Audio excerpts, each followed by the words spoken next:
Hello there. I am looking at another word problem in geometric sequences and series. I've written it out there for you in detail, but just I pulled out the specifics here. Let's say that the sum of the first 4 terms divided by the sum of the first 8 terms is equal to 1 over 17. This is the summation symbol. Some people will use the Greek letter sigma, like that. Don't let it confuse you. And let's assume that the first term is equal to 3. We want to find the first 4 terms in this geometric series. So since we're given S4 or S8, at least a relationship between S4 and S8, we're going to have to write out formulations for those. So let's just look at the generic formula for the sum of a geometric series. We always start with the first term. So we're going to start off with T1, and then we do a great big bracket like this. And the top, it's 1 minus the common ratio to the n, and the bottom, it's 1 minus the common ratio. We have the same equation for an infinite series if r, the absolute value of r, is less than 1. That is, let's say it's 1/2 or it's minus 1/2. Then this term, when it goes to infinity, becomes 0, and we're just left with that part. So this is though if we're going to have a finite series. So we're going to write this out for 4 here. So S of 4 is going to be equal to T1, which we know, we're going to insert that in a second. And then this, 1 minus r, we don't know what r is. We do know what n is, it's 4. All over 1 minus r. And then we're going to write underneath here, S of 8, like that, is going to be equal to T1, which equals the same thing, 1 minus r, but to the 8 this time, all over 1 minus r. Put that there like that. Now we do know a couple of things about this. Well, we can actually look at this and we can say, look, I've got the ratio here of 4 over 8. Here I've got the ratio of 4 over 8. What if I don't have that line extend all the way there, and I actually have this is equal to this? Well, if I'm going to do it like this, notice how by dividing this by this, I'm going to have this term cancel. I don't actually need it. Oops, I put an unnecessary equal sign in there. We're going to divide this by this. This term is going to cancel, and we're going to divide this by this.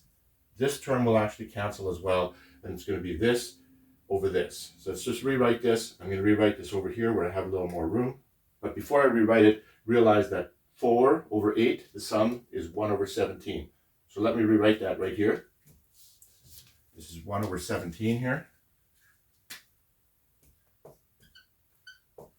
And then we don't need 2 equal signs because we're tying the whole thing together. So let's rewrite this over here just like this. 1 over 17 is equal to, then we have this, 1 minus r to the 4 over 1 minus r to the 8.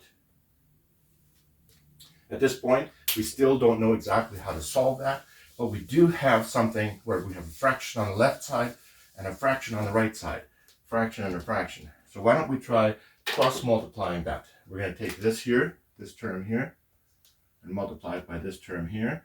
And then we're going to put this term and multiply it by this term and write those out here. So 17 times this is going to be 17 times 1 minus 17 times r to the 4. That's going to be equal to these terms here. It's going to be equal to 1, then 1 times this, which is minus r to the 8. Let's rearrange this now, putting everything on the left side. Since we notice we have a 4th power and an 8th power, that looks sort of familiar to us. Maybe it's some sort of quadratic formula. So let's put everything on that side here. We're going to move this to this side. We're going to have an r to the 8. That's this. And then we're going to have minus 17 r to the 4. And we're going to have these 2 numbers. It's going to be plus 17. If we move this to this side, it's going to be minus 1. This here, 17 minus 1, is going to give us 16. Plus 16.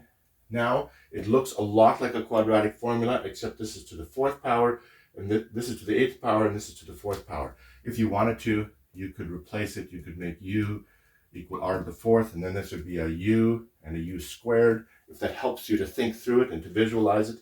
Or we can just do it as it is and say, is there a way that we could factor this? So this would be r, what would this be r? R to the 4th and r to the 4th, because r to the 4th times r to the 4th is r to the 8th. This is going to have to be a minus sign because the middle term is negative, and this is positive, so they're both going to have to be negative. what is it that multiplies to 16, adds up to 17? That one happens to be easy. This times this is plus 16, this is minus 17, this. So now we have this thing factored. Let's take this and figure out what each of these answers are. I'm going to need a little bit more space. I'm going to erase a few things. Alrighty, let's look at each of these terms separately. Let's look at this one here. We have r to the fourth minus 1 equals 0. Take the 1 to the other side. R to the fourth equals 1. So what could r be here? Well, r could be equal to 1, that's for sure. R could also be equal to minus 1, because you could have minus 1 to the fourth power will give you 1. So r is going to be equal to r equals, well, let me write this over here. R equals plus or minus 1. So r could equal plus or minus 1. We've done this first piece here. Now let's look at the second one here. This would be r to the fourth is equal to 16th. So if we do 16, what is it multiplied by itself 4 times that gives us 16? Well, it's 2 times 2 times 2 times 2. So r could be equal to 2. Again, since this is a fourth power, an even power, it could be plus or minus 2. Minus 2 to the fourth power also gives you 16. So here we have another answer. It could be that, or it could be plus or minus 2. Here we have 4 possible answers for what r could be. Let's take a look at these a little bit more closely.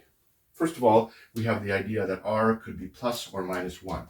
Well, think, what would it mean for a common ratio? Let's say our first term is 2. Well, I'll write the term out here. Our first term is 3, like we had here. What would a common ratio of 1 be?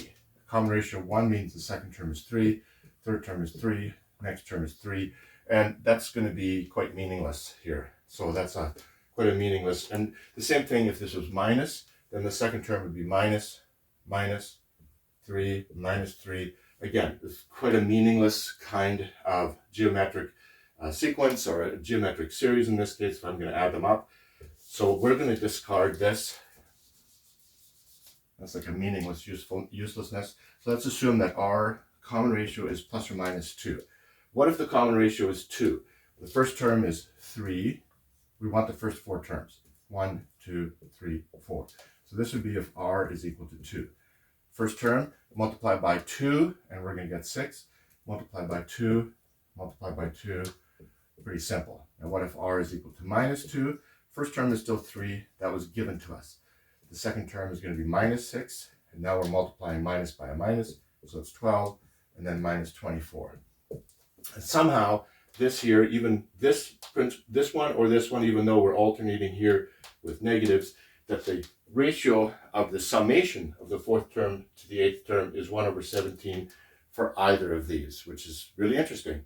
And I hope that helps. If it does, like and subscribe, and I will see you in the last video. Bye-bye.